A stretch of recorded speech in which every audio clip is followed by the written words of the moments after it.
మంచిర్యాల జిల్లా శ్రీ చైతన్య పాఠశాల లక్ష్మీనగర్ బ్రాంచ్ లో బోనాల ఉత్సవాలను యాజమాన్యం వారి ఆధ్వర్యంలో ఘనంగా నిర్వహించుకున్నారు.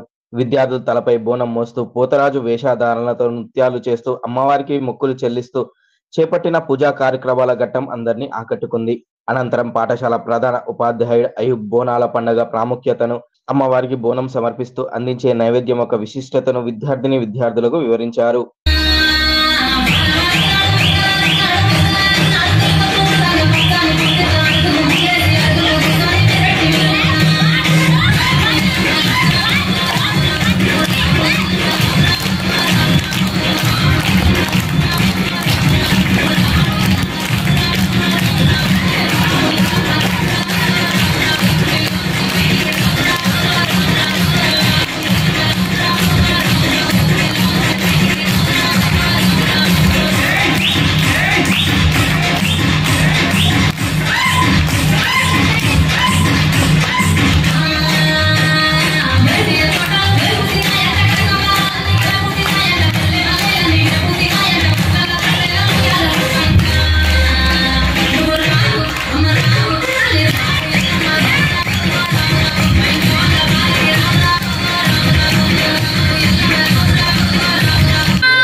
A glow on your face.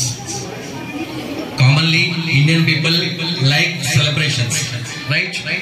On each and every day, there is no such a day we don't have any festival. On each and every day, we have a festival. So, as you know very well about this Bonalu, Danmi, Bonam ane word ఎక్కడి నుంచి వచ్చిందన్న భోజనం. బోనం అంటే ప్రత్యేకంగా చెప్పాల్సిన అవసరం లేదు, భోజనాన్ని బోనం అంటారు. సో ఈ భోజనం అనేది నేను ఇంతకుముందు కుండలో మీ టీచర్లు తయారు చేశారు. ఆ వండిన పదార్థాలు ఏవైతే ఉన్నాయో ఆ వండిన పదార్థాలని యాపాకులతోటి కవర్ చేసేసి అమ్మవారికి ప్రసాదంగా సమర్పించుకోవడమే బోనం. సో దీన్ని మన తెలంగాణ కల్చర్ ఒక పండుగ లాగా, as I told you just now, each and every day we have an occasion, ఒక పండుగ లాగా మనం సెలబ్రేట్ చేస్తాం. కాబట్టి ఈ పండుగ యొక్క విశిష్టత, దాని యొక్క సాంప్రదాయం ఏంటి, కల్చర్ ఏంటి పిల్లలందరికీ తెలియాలి. పిల్లల ద్వారా పేరెంట్స్ కూడా ఆ కల్చర్ యొక్క అవగాహన ఉండాలన్న విధిగా ఈరోజు శ్రీ చైతన్య స్కూల్లో బోనాల పండుగ చాలా గొప్పగా నిర్వహించడం జరిగింది.